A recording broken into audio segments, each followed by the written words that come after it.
बिस्मिल्लाहिर्रहमानिर्रहीम अस्सलाम वालेकुम। Welcome back on my YouTube channel cricket with me. Viewers, आज की वीडियो बहुत ज़्यादा इंटरेस्टिंग और बहुत ज़्यादा इंफॉर्मेटिव और उससे भी ज़्यादा इंपॉर्टेंट होने वाली है, क्योंकि आज की इस वीडियो में मैं आप लोगों को बताऊंगा कि चैंपियंस ट्रॉफी 2025 का जो इब्तदाई मैच है पाकिस्तान वर्सेस न्यूजीलैंड, उसके अंदर पाकिस्तान की प्लेइंग 11 क्या होगी और बहुत ही ज़्यादा इंपॉर्टेंट अपडेट है इसके हवाले से कि पाकिस्तान की प्लेइंग 11 में कौन सी बड़ी तब्दीलियां होने जा रही हैं। आज की इस वीडियो में इस सवाल से बात करेंगे, फिर साथ ही साथ बात करेंगे शाहिद अफरीदी और इंजमामुल हक स्टार स्पोर्ट्स पर बैठे हुए थे और उन्होंने वहां बैठकर दो बड़े पाकिस्तानी क्रिकेटर्स के हवाले से प्रिडिक्शन की है। और इसके साथ साथ शाहिद अफरीदी ने बताया है कि टूर्नामेंट का हाईएस्ट रन्स गेटर कौन होगा, विराट कोहली, रोहित शर्मा, बाबर आजम या मोहम्मद रिजवान। बड़ी प्रिडिक्शन दी है शाहिद अफरीदी ने इस सवाल से, उस सवाल से बात करेंगे। और एक और इंपॉर्टेंट अपडेट आपको दूंगा कि न्यूजीलैंड वर्सेस पाकिस्तान जो 19 फरवरी वाला मैच है व्यूअर्स, वो मैच क्वार्टर फाइनल है पाकिस्तान के लिए। जी हां दोस्तों, और क्वार्टर फाइनल भी ऐसा क्वार्टर फाइनल कि जिसको अगर पाकिस्तान हार गया तो टूर्नामेंट से बाहर नहीं होगा, लेकिन अगर जीत गया तो ऑलमोस्ट 100% पाकिस्तान सेमीफाइनल के लिए क्वालिफाई कर जाएगा। बड़ी इंटरेस्टिंग इंपॉर्टेंट अपडेट है, इस सवाल से भी उस सवाल से भी करेंगे बात। मगर सबसे पहले आप लोगों से दरख्वास्त है कि अगर आप न्यू व्यूअर हैं तो जल्दी से हमारे इस YouTube channel cricket with me को कर दीजिए सब्सक्राइब और साथ ही साथ बेल आइकन को लाजमी हिट करेगा। व्यूअर, जैसे कि मैंने आपको पहले भी बताया कि this is going to be very important video, तो आप लोगों को सबसे पहले बता देता हूं शाहिद अफरीदी और इंजमामुल हक ने क्या कहा है। उसके बाद बताऊंगा कि पाकिस्तान के लिए ये मैच कैसे क्वार्टर फाइनल, और फिर प्लेइंग 11 पे बात करेंगे। और प्लेइंग 11 बड़ी इंपॉर्टेंट प्लेइंग 11 आपको बताने लगूं जो कि कंफर्म प्लेइंग 11 होने वाली है। सबसे पहले बात कर लेते हैं लाला शाहिद अफरीदी और इंजमामुल हक, और वहां पर नवजोत सिंह सिद्धू और उसके साथ साथ युवराज सिंह, ये चार क्रिकेटर्स जो हैं वो स्टार स्पोर्ट्स ने अपने चैनल पर बिठाए और इन चार से जो थे वो मुख्तलिफ सवालात पूछे स्टार स्पोर्ट्स ने, जिनके ऊपर इन्होंने बड़े खुले दिल के साथ जवाब दिया। मसलन मिसाल के तौर पर स्टार स्पोर्ट्स ने यह पूछा इन चारों क्रिकेटर्स ने से कि शाहीन शाह अफरीदी या मोहम्मद शामी कौन होगा इस टूर्नामेंट का बेहतरीन गेंदबाज, या कौन होगा इस टूर्नामेंट का लीडिंग विकेट टेकर। तो शाहिद अफरीदी ने कहा कि शाहीन शाह अफरीदी जो है वो टूर्नामेंट के लीडिंग विकेट टेकर्स होंगे, जो कि ऑब्वियस भी बात है कि भाई अपने दामाद को सपोर्ट करना है, लेकिन वो एक क्रिकेटर भी हैं, उस हवाले से ये बात बड़ी इंपॉर्टेंट है। खैर, लेकिन वहीं युवराज सिंह ने कहा कि जी Mohammed Shami leading wicket taker होंगे। नवजोत सिंह सिद्धू ने इंपॉर्टेंट बात की, उन्होंने कहा कि जो उनको लगता है, सिद्धू को लगता है वो ये है कि कोई स्पिनर होगा जो टूर्नामेंट में लीडिंग विकेट टेकर होगा। अब उन्होंने कहा कोई भी स्पिनर वो हो सकता है। फिर स्टार स्पोर्ट्स की तरफ से एक और इंपॉर्टेंट सवाल पूछा गया इन चारों क्रिकेटर से। वो सवाल था कि यार इस टूर्नामेंट का यानी कि चैंपियंस ट्रॉफी 2025 के ओडीआई टूर्नामेंट का लीडिंग रन्स गेटर कौन होगा। अब ये बड़ा इंपॉर्टेंट सवाल था। अब ये ऐसा सवाल था क्योंकि जब ये सवाल पूछा जा रहा है ना, तो फिर आप ये चीज याद रखें कि इस टूर्नामेंट के अंदर स्टीव स्मिथ भी हैं, जो रूट भी हैं, बाबर आजम भी हैं, विराट कोहली भी हैं, रोहित शर्मा, मोहम्मद रिजवान, फखर जमान, शुभमन गिल, मतलब एक से बढ़कर केन विलियमसन, सचिन रविंद्रा, मतलब यू कैन नेम देम, एक से बढ़कर एक बड़ा क्रिकेटर जो इस टूर्नामेंट में पार्टिसिपेट कर रहा है। रहमतुल्लाह गुरबाज, इब्राहिम जाजरान, अफगानिस्तान के भी बड़े बड़े बल्लेबाज हैं भाई जो इस टूर्नामेंट में पार्टिसिपेट कर रहे हैं। अब जब इंजमामुल हक से यह सवाल पूछा गया, बल्कि सबसे पहले शाहिद अफरीदी से यह सवाल पूछा गया कि टूर्नामेंट का चैंपियंस ट्रॉफी का लीडिंग रन्स गेटर कौन होगा, तो आप अपने दिलों को थाम लीजिए, क्योंकि जो शाहिद अफरीदी ने जवाब दिया ना, it is very heart touching for me. मतलब शाहिद अफरीदी ने कहा कि Babar Azam going to be the leading runs getter of champions trophy 2025, which is a big prediction, a gigantic prediction।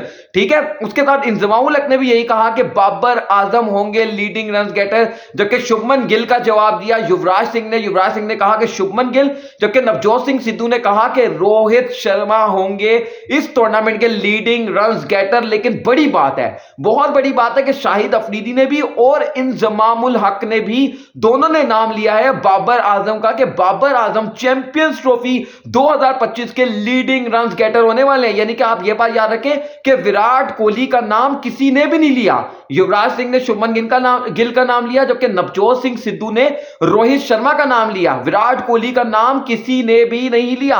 यानी कि सब ये समझ रहे हैं, सबका ये मानना है कि Babar Azam will play better than Virat Kohli in the upcoming champions trophy. ये बहुत बड़ी प्रेडिक्शन है एक तरीके से। और उसके साथ साथ जो मोहम्मद शामी और शाहीन शाह अफरीदी के कंपैरिजन में भी मोस्टली जो वोट है वो शाहीन शाह अफरीदी की तरफ ही डलते हुए दिखाई दे कि शाहीन शाह अफरीदी जो है वो इस टूर्नामेंट के लीडिंग विकेट टेकर हो सकते हैं, जो कि एक अपने आप में बहुत बड़ी बात है। अब बात कर लेते हैं कि ये तो एक हो गई स्टार स्पोर्ट्स ने जो एक शो करवाया, वहां पर इन लेजेंडरी क्रिकेटर्स से सवाल पूछे गए, 2 इंडिया के थे 2 पाकिस्तान के थे, उनके जवाब। अब आ जाते हैं कि जो चैंपियंस ट्रॉफी में, जिसकी मैं अभी आपको प्लेइंग 11 बताने लगा हूं, पाकिस्तान वर्सेस न्यूजीलैंड 19 फरवरी दोपहर 2 बजे पाकिस्तान स्टैंडर्ड टाइम दोपहर 2 बजे जो मैच का आगाज होगा नेशनल क्रिकेट स्टेडियम कराची में। एक बहुत बड़ा मैच है और ये मैच इतना बड़ा मैच है विवत कि इसकी वैल्यू का मैं आप लोगों को अंदाजा करवा देता हूं कि अगर पाकिस्तान इस मैच को जीत गया ना तो आप समझे कि पाकिस्तान 95% सेमीफाइनल के लिए क्वालिफाई कर गया।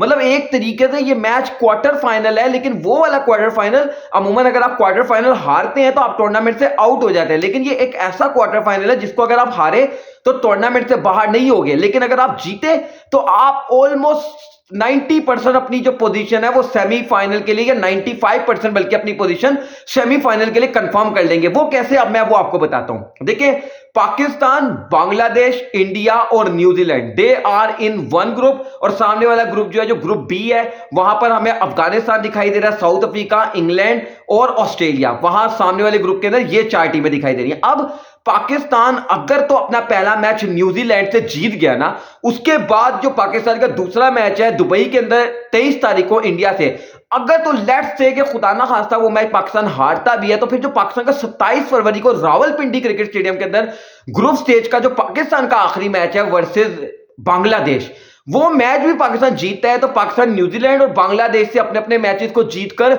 इजीली सेमीफाइनल के लिए क्वालिफाई कर जाएगा। यानी कि Pakistan only need 2 wins out of 3 matches. Even सबको ही, पाकिस्तान, न्यूजीलैंड और इंडिया, तीनों टीमों को 2 मैचेस जीतने हैं, जो 3 मैचेस उन्होंने ग्रुप में खेलने हैं। और याद रहे कि एक मैच, 2 मैच तीनों टीमों के टफ हैं। यानी कि जैसे न्यूजीलैंड के 2 मैच टफ जो है वो है इंडिया और पाकिस्तान से, पाकिस्तान के जो 2 टफ मैच है वो है इंडिया और न्यूजीलैंड से, जबकि इंडिया के जो 2 टफ मैच है वो है पाकिस्तान और न्यूजीलैंड से। अब लेट्स से कि पाकिस्तान ने न्यूजीलैंड या इंडिया में से किसी भी एक टीम को हरा दिया, तो फिर बांग्लादेश का मैच रिलेटिवली एक आसान मैच साबित होगा पाकिस्तान के लिए, और पाकिस्तान सेमीफाइनल के लिए इजीली गो थ्रू हो सकता है। तो कहीं ना कहीं आप ये याद रखिए कि 19 फरवरी वाला मैच जो है, जो टूर्नामेंट का सबसे पहला मैच है, वही जो है ना वो पाकिस्तान के लिए ऑलमोस्ट डिसाइड कर देगा कि पाकिस्तान सेमीफाइनल के लिए क्वालिफाई कर रहा है या फिर हमें वेट करना पड़ेगा 23 फरवरी तक का, क्योंकि अगर वो मैच हारे तो फिर हमें 23 फरवरी को भारत को शिकस्त देकर ये उम्मीद करनी होगी कि अब हम सेमीफाइनल खेल सकते हैं। तो देखिए ये कितनी बड़ी अपॉर्चुनिटी है, मतलब ये अपने आप में एक इतनी बड़ी अपॉर्चुनिटी है कि जिसका अंदाजा लगाना भी बहुत मतलब हैरानगी की बात है कि यार एक मैच आप अगर न्यूजीलैंड को हरा देंगे तो ऑलमोस्ट अपनी सेमीफाइनल बर्थ को जो है आप कंफर्म कर लेंगे। फिर आपको बांग्लादेश को हराना है, और फिर मजे की बात यह भी है कि पाकिस्तान का जो आखिरी मैच है, जो पाकिस्तान का आखिरी मैच है वो बांग्लादेश से है। वहां अगर हमें कोई नेट रन रेट का भी चक्कर पड़ता है ना, एक मिसाल है कि भाई पाकिस्तान को जो है ना उस मैच में 350 बनाने हैं और बांग्लादेश को 300 से पहले आउट करना है जी सेमीफाइनल में क्वालिफाई करने के लिए, या 300 बनाना है और बांग्लादेश को 250 पर आउट करना है सेमीफाइनल में क्वालिफाई करने के लिए, तो ये भी एक आसान टास्क होगा कि आपको पता होगा कि आपके सामने टारगेट क्या है और आपने किस नेट रन रेट के साथ खेलते हुए सेमीफाइनल के लिए क्वालिफाई करना है, और आसान टीम के खिलाफ। मतलब यही अगर पोजीशन पाकिस्तान को न्यूजीलैंड के खिलाफ करनी पड़ती कि हमारा आखिरी मैच जो है वो न्यूजीलैंड या इंडिया से होता और जी हमें जी कोई 50 रनों से वो मैच जीतना था या 4-5 ओवर पहले वो मैच जीतना था, तो मुश्किल सिचुएशन हो जाती है बड़ी टीम के खिलाफ। लेकिन क्योंकि आपका आखिरी मैच छोटी टीम के खिलाफ है तो ये भी एक बड़ा एडवांटेज है पाकिस्तान के लिए। तो ये भी मैंने आपको एक बड़ी अपडेट दे दी। अब आ जाते हैं इस महा मुकाबले के लिए ऑलरेडी, जिसका बारे में मैंने आपको बता दिया कि कहीं ना कहीं ये क्वार्टर फाइनल की अहमियत इख्तियार कर गया। अब इस क्वार्टर फाइनल के लिए जो पाकिस्तान की प्लेइंग 11 है, बड़ी आप लोगों को अपडेट देने जा रहा हूं कि पाकिस्तान की प्लेइंग 11 क्या होने जा रही है। अभी अब से तकरीबन 2 से 3 दिन पहले पाकिस्तान के फॉर्मर विकेटकीपर बल्लेबाज कामरान अकमल ने यह सजेशन दी है कि आपने अपनी टीम के अंदर क्योंकि कोई ओपनर सेलेक्ट नहीं किया, और कामरान अकमल शदीद नाला नजर आ रहे थे इस बात से कि भाई आप बाबर आजम से ओपन क्यों करवा रहे हो। तो कामरान अकमल ने यह सजेशन दी थी कि आप बाबर आजम को वन डाउन पर ही खिलाओ और उस्मान खान जो आपने अपने स्क्वाड में पिक किया है उससे ओपन कराओ अलॉन्ग विद फखर जमान, यानी कि फखर और उस्मान से ओपन करवाओ। अब जो इतलात हैं वो ये हैं कि पाकिस्तान वर्सेस न्यूजीलैंड जो मैच है, बड़ा मैच है, वहां पर बाबर आजम ही ओपन करने जा रहे हैं अलॉन्ग विद फखर जमान। जी हां दोस्तों, ये बड़ी अपडेट है क्योंकि आकिब जावेद इससे पहले प्रेस कॉन्फ्रेंस में जो हम फाइनल हारे थे न्यूजीलैंड से 14 तारीख को ट्रायल सीरीज का, तो उस दिन आकिब जावेद ने आकर ये बात साफ कर दी थी कि बाबर आजम से ही हम ओपन कराएंगे इस चैंपियंस ट्रॉफी के अंदर। तो बाबर आजम और फखर जमान करेंगे ओपन, यहां तो कोई तब्दीली नहीं होने जा रही। उसके बाद वन डाउन पर जो पाकिस्तान के लिए खेलेंगे वहां पर एक तब्दीली हो सकती है जिसका मैं आपको कंफर्म नहीं कर रहा। 70 to 80% तो चांस है कि वहां पर सऊद शकील ही खेलेंगे वन डाउन पोजीशन पर। लेकिन जो एक तब्दीली हो सकती है वो ये है कि शायद से कामरान गुलाम को सऊद शकील के ऊपर तरजीह दे दी जाए और कामरान गुलाम को खिला लिया जाए पाकिस्तान की प्लेइंग 11 के अंदर, क्योंकि कामरान गुलाम जो है वो अब से पहले आपके चैंपियंस ट्रॉफी पार्ट का हिस्सा थे, यानी कि चैंपियंस ट्रॉफी प्लान का हिस्सा थे, सॉरी। लेकिन जब सऊद शकील को आपने आखिरी मैच खिलाया, फाइनल खिलाया न्यूजीलैंड के खिलाफ, तो कहीं ना कहीं डाउट आ गया जहन के अंदर कि भाई सऊद शकील भी खेल सकते हैं। तो अब जो लग रहा है वो यही लग रहा है कि या तो कामरान गुलाम या सऊद शकील आपके लिए वन डाउन पे खेलेंगे, लेकिन ज्यादातर जो टिल्ट दिखाई दे रहा है ना वो सऊद शकील की तरफ मैनेजमेंट का ध्यान दिखाई दे रहा है। वो इसलिए क्योंकि सऊद शकील जो है ना वो स्पिन बल्लेबाजों को अच्छा खेल सकते हैं, और दूसरी चीज ये भी है कि कामरान गुलाम के बारे में ये समझा जाता है कि वो जो है ना वो फिनिशर का रोल अदा करते हैं। लेकिन अभी पाकिस्तान को टॉप ऑर्डर का बल्लेबाज चाहिए, क्योंकि बाबर से आप ओपन करवा रहे हो तो फिर आप कामरान गुलाम को वन डाउन पे नहीं खिला सकते, ये मैनेजमेंट का मानना है। तो इस वजह से सऊद शकील को आपके प्लेइंग 11 में मौका मिल जाएगा तीसरे नंबर पर। चौथे नंबर पर आपके कप्तान विकेट कीपर बल्लेबाज Mohammad Rizwan in red hot form, जो साउथ अफ्रीका के खिलाफ उन्होंने मैच विनिंग पारी खेली थी 122 नॉट आउट की, कौन भूल सकता है उस इनिंग्स को। तो मोहम्मद रिजवान चौथे नंबर पर आएंगे। पांचवें नंबर पर Salman Ali Agha, what a utility cricketer he has been for Pakistan, specially test cricket में और वनडे क्रिकेट में। जो सलमान अली आगा है ना, इससे ज्यादा यूटिलिटी क्रिकेटर इस वक्त मुझे कोई दिखाई नहीं दे रहा पाकिस्तानी टीम में। ये बात याद रखिएगा, पाकिस्तानी टीम में, क्योंकि फील्डिंग जो उसने कैच पकड़ा था खुशदिल शाह की गेंद के ऊपर जो साउथ अफ्रीका वाले मैच के अंदर ही उनके ओपनिंग बल्लेबाज का, वो क्या कैच था, मतलब वो कैच ऑफ द मैच था। और फिर उसके बाद आप इस तरह की बल्लेबाजी कर रहे हैं। फिर अगले मैच में जो फाइनल हमने न्यूजीलैंड के खिलाफ खेला वहां 10 ओवर करवाए, 45 रन देकर आई थिंक गालिबन 1 या 2 विकेटें भी हासिल की। तो मतलब सब कुछ कर रहा है, he can bat, he can ball, he can field exceptionally well. तो मतलब सलमान अली आगा आपका 5वें नंबर का क्रिकेटर और बहुत यूटिलिटी क्रिकेटर इस वक्त पाकिस्तान के लिए साबित हो रहा है। ऑल्दो मैं अभी भी मानता हूं कि वो कोई ऑलराउंडर नहीं है, आपने उसको जबरदस्ती का ऑलराउंडर बनाया, लेकिन जब आपने उसको बना ही दिया ना तो वो अपनी जिम्मेदारी को पूरे से अदा कर रहा है। तो 5वें नंबर पर सलमान अली आगा होंगे। अब 6ठे नंबर पर जो है ना वो तैयब ताहिर आपके लिए खेलेंगे, ऑब्वियसली खेलेंगे। और तैयब ताहिर का मतलब बनता भी है, to be very honest. Tayyab Tahir एक ऐसा क्रिकेटर दिखाई दे रहा है जो कि दिल गुर्दे के साथ आकर खेल रहा है, और एक ऐसा क्रिकेटर दिखाई दे रहा है जो कि इंटेंट शो कर रहा है। मतलब बहुत कम होता है कि पाकिस्तानी टीम में कोई नया लड़का है और आकर इस तरीके से इंटेंट दिखाए, क्योंकि अमूमन जो नए लड़के होते हैं ना वो तो अपनी जगह पक्की करने के चक्रों में ही लगे रहते हैं। लेकिन तैयब ताहिर वो क्रिकेटर है, और वैसे इसने जो अपना टैलेंट था, अपना पोटेंशियल था, वो तभी दिखा रहा था जब 2023 के इमर्जिंग एशिया कप या 2024 के, आई थिंक 2024 के इमर्जिंग एशिया कप के फाइनल के अंदर उन्होंने सेंचुरी लगाई थी अगेंस्ट इंडिया। तो वही नजर आ गया था कि तैयब ताहिर के अंदर जो टैलेंट है ना वो तो नजर आ गया था उस दिन ही। तो 6ठे नंबर पर तैयब ताहिर, 7वें नंबर पर देखें, दिल माने या ना माने, आपकी ख्वाहिश हो या ना हो, लेकिन खुशदिल शाह पाकिस्तान के लिए खेलेंगे, because we don't have any choice. मतलब आप ये सोच सकते हैं कि जी आप खुशदिल शाह को ना खिलाएं, लेकिन फिर आप किसको खिलाएं? मतलब फिर ये नहीं समझ आती कि खुशदिल शाह को ना खिलाएं तो किसको खिलाएं, और वो भी ऐसा कोई क्रिकेटर जो कि आपके लिए बॉलिंग भी करे और बैटिंग भी करे। अब एक ही चीज हो सकती है जो कि अगर तो आप चाहो ना कि कामरान गुलाम और सऊद शकील दोनों को खिला लो, तभी आप खुशदिल शाह को बाहर कर सकते हो। लेकिन फिर बॉलिंग वाला मसला आ जाएगा, तो फिर आपको यह करना पड़ेगा कि सऊद शकील को यह कहना होगा कि भाई, क्योंकि Saud Shakeel is an allrounder, Saud Shakeel bowling भी कर लेते हैं थोड़ी बहुत, और मेरा ख्याल है जैसी बॉलिंग खुशदिल शाह कर रहे हैं वैसी बॉलिंग शायद सऊद शकील भी कर लेंगे। तो इस सूरत में ही आप कामरान गुलाम को डाल सकते हो उसकी जगह, जो खुशदिल शाह है उसकी जगह कामरान गुलाम को फिनिशर रख सकते हो, और जो सऊद शकील है उससे कह सकते हो कि आप खुशदिल शाह की जगह बॉलिंग करवा लो। तो एक ही यही हो सकता है। लेकिन अभी जो है ना, जो आपका पहला मैच है न्यूजीलैंड के खिलाफ, वहां तो खुशदिल शाह ही खेलेंगे। अगर वहां खुशदिल शाह फेल हुए तो शायद टूर्नामेंट में आगे चलकर जो है वो चेंजेस हो सकते हैं। तो 7वें नंबर पर खुशदिल शाह, 8वें नंबर पर शाहीन शाह अफरीदी, 9वें नंबर पर नसीम शाह, 10वें नंबर पर अबरार अहमद, और 11वें नंबर पर गेस व्हाट, फहीम अशरफ को बाहर कर दिया जाएगा, जो फाइनल में आपके लिए खेल रहे थे, जिन्होंने सिर्फ 2 ओवर की गेंदबाजी की थी और वो 2 ओवर जो थे वो इनफ थे।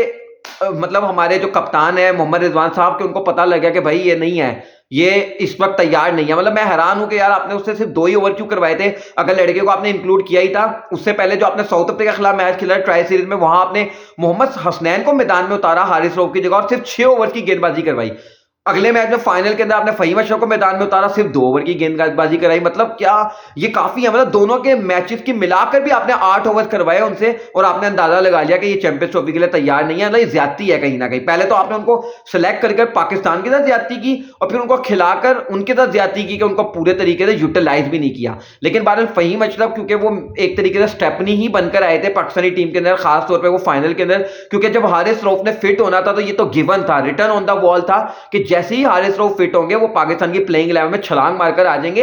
और ऐसा ही होने जा रहा है कि Haris Rauf going to be make it. और जो लोग ये सोच रहे हैं ना कि भाई हारिस रऊफ तो इंजर्ड है, पता नहीं वो फिट होंगे या नहीं होंगे, तो देखिए मैं आप लोगों को बता दूं कि ये रिपोर्ट्स भी आ गई हैं, ये इतलात भी आ गई हैं कि हारिस रऊफ इज 110% फिट। आज 17 तारीख है जिस वक्त मैं आप लोगों से बात कर रहा हूं और हारिस रऊफ की फिटनेस रिपोर्ट सामने आ गई है, वो फिट हो गए हैं। अब सिर्फ उनको मैच प्रैक्टिस की जरूरत है। आज वो ट्रेनिंग करेंगे, जमकर ट्रेनिंग करेंगे, फिर कल 18 तारीख को भी पाकिस्तानी टीम चाहे तो ट्रेनिंग कर ले, वैसे तो ऑप्शनल ट्रेनिंग होगी, जो करना चाहे वो कर ले, क्योंकि फिर 19 तारीख को पाकिस्तान का मैच है और हारिस रऊफ 19 तारीख के मैच के लिए 100% फिट है। तो पाकिस्तान की प्लेइंग 11 में सिर्फ और सिर्फ जो अभी तक दिखाई दे रहा है वो यही है कि एक तब्दीली होगी, राना साहब बाहर जाएंगे और हारिस रऊफी साहब जो है वो पाकिस्तानी टीम में इन हो जाएंगे। उसके अलावा जो 2 तब्दीलियां हो सकती हैं, जो कि मतलब की जा सकती हैं, वो इंडिया वाले मैच के अंदर हो सकती है कि भैया आप अगर आपका ये मैच जो है यहाँ पर प्लेयर्स की परफॉर्मेंस कुछ अप टू द मार्क नहीं रही, तो ऐसा हो सकता है कि भैया आप जो वो खुशदिल शाह को बाहर कर दो और वहां पर कामरान गुलाम को खिला दो, या फिर आप जो है ना वो सऊद शकील को बाहर करके वहां पे कामरान गुलाम को खिला दो। लेकिन अभी जो पाकिस्तान की पहले मैच के अंदर क्वार्टर फाइनल के लिए, मतलब मैं आप लोगों को बार बार ये वाली बात करूं, ये बात याद रखिएगा, आप भी इस मैच को क्वार्टर फाइनल का ही नाम दें। जो पाकिस्तान वर्सेस न्यूजीलैंड इब्तदाई मैच है 19 फरवरी वाला मैच, आप इसको क्वार्टर फाइनल ही समझें, क्योंकि बहुत बड़ी अपॉर्चुनिटी है। मतलब देखो यार, एक टीम 19 तारीख को अपना पहला मैच खेल रही है और अगर हमने न्यूजीलैंड को हरा दिया तो फिर हम 2 मैचेस रहते हुए हम ऑलमोस्ट सेमीफाइनल के लिए क्वालिफाई कर जाएंगे। ऑल तो हमें वो 2 मैचेस भी जीतने हैं।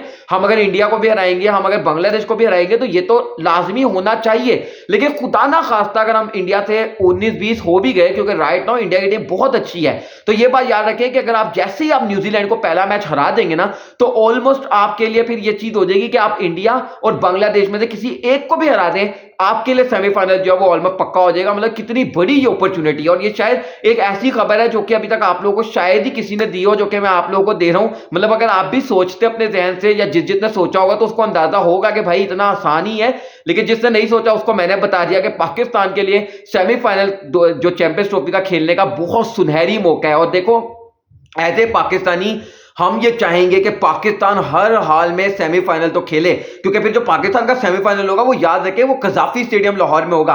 और मैं as a Lahori Pakistani team को सिर्फ एक ही सूरत में लाहौर में खेलते हुए देख सकता हूं कि अगर पाकिस्तान सेमीफाइनल के लिए क्वालिफाई करे, क्योंकि उसके अलावा जो पाकिस्तान के 3 मैचेस हैं, पहला मैच पाकिस्तान कराची से 19 फरवरी को कराची में खेलेगा न्यूजीलैंड से, ठीक है, वो कराची आइट्स के लिए मैच होने वाला है। मतलब हम टीवी पे तो देखेंगे पूरे पाकिस्तान के लिए मैच है, लेकिन जो ग्राउंड में बैठकर देखने वाला मजा है वो कराची वाले ही ले सकेंगे, अनटिल और अनलेस कि मैं कराची के लिए ट्रैवल कर जाऊं। उसके वाले से भी कुछ प्लानिंग्स हैं, देखते हैं कि हम ऐसा इस पर अमल करते हैं कि नहीं। तो मेरा इरादा है कराची जाने का, लेकिन लाहौर मेरे शहर में जो मैच है। फिर दूसरा मैच जो पाकिस्तान का 23 फरवरी को है वो है दुबई इंटरनेशनल क्रिकेट स्टेडियम के अंदर, वो है भारत के साथ, ठीक है, वो भी लाहौर के अंदर नहीं। फिर जो पाकिस्तान का तीसरा मैच है, तीसरा और आखिरी मैच ग्रुप स्टेज का, वो है बांग्लादेश से रावलपिंडी स्टेडियम के अंदर 27 तारीख को, 27 फरवरी को। तो इसका मतलब यह है कि 19 को पहला मैच रावलपिंडी कराची में न्यूजीलैंड के साथ, 23 को दूसरा मैच दुबई के अंदर इंडिया के साथ, और 27 को तीसरा मैच रावलपिंडी के अंदर बांग्लादेश के साथ। और फिर उसके बाद अगर पाकिस्तान सेमीफाइनल के लिए क्वालिफाई करता है तो 4 या 5 तारीख को, वो मैं आप लोगों को बता दूंगा कि 4 या 5 तारीख को पाकिस्तान का सेमीफाइनल होगा कजाफी स्टेडियम लाहौर के अंदर। अगर पाकिस्तान सेमीफाइनल के लिए क्वालिफाई करता है तो भाई साहब मतलब हाथ उठाकर दुआ है अल्लाह ताला से कि अल्लाह ताला पाकिस्तानी टीम सेमीफाइनल के लिए क्वालिफाई करे, ताकि हम लाहौरियों को अपनी टीम की मेजबानी करने का मौका मिले और हम जाकर अपनी टीम के लिए चेयर अप करें, अपनी टीम को बकअप करें, और फिर हमारी टीम अगर फाइनल फाइनल के लिए क्वालिफाई करती है, my God what a time it will be, what an amazing times it will be. रमजानुल मुबारक का महीना होगा और चैंपियंस ट्रॉफी का फाइनल होगा, 9 मार्च का दिन होगा, मतलब क्या ही वो बड़ा दिन होगा। वैसे बाय द वे जब सेमीफाइनल खेला जाएगा तब भी रमजानुल मुबारक का महीना होगा, जब ये टूर्नामेंट का आगाज हो रहा है तब रमजानुल मुबारक का आगाज नहीं हुआ होगा, लेकिन जब पाकिस्तान अपना पहला सेमीफाइनल खेलेगा उस टाइम तक रमजानुल मुबारक का आगाज हो गया होगा। फिर 9 तारीख को जब पाकिस्तान अपना फाइनल खेलेगा इंशाल्लाह तब भी रमजानुल मुबारक चल रहे होंगे। तो माय गॉड यार, मतलब क्या ही टाइम होगा, मतलब इमेजिन भी करके जो ना इस पर गूज बम्स आ रहे हैं और बड़ी खुशी हो रही है। अल्लाह पाक करे कि हमारी दुआएं जो है रंग लें और पाकिस्तानी टीम चैंपियंस ट्रॉफी के लिए अच्छा करे। अब जो मैंने आप लोगों को इस वीडियो के अंदर अपडेट्स दी हैं, जितनी भी दी हैं, क्वार्टर फाइनल वाली भी, शाहिद अफरीदी के हवाले से भी और पाकिस्तान की प्लेइंग 11, आप लोगों को वीडियो कैसी लगी कमेंट सेक्शन में जरूर बताना है। वीडियो को लाइक करके चैनल को सब्सक्राइब करना है और बेल आइकन को लाजमी करना है और इस वीडियो को ज्यादा से ज्यादा अपने फ्रेंड्स एंड फैमिली मेंबर्स के साथ शेयर करना है, क्योंकि हम लोग इस चैनल पर बहुत ज्यादा मेहनत कर रहे हैं। आप सिर्फ मुझे दरख्वास्त आप लोगों से है कि आप लोग सपोर्ट करें और जमकर सपोर्ट करें। तो लाइक करिएगा, शेयर करिएगा, सब्सक्राइब करिएगा। मुलाकात करते हैं इंशाल्लाह आप लोगों से नेक्स्ट वीडियो में। अपना ख्याल रखिएगा, मोहम्मद यासिर अली को दुआ में याद रखिएगा। अल्लाह हाफिज।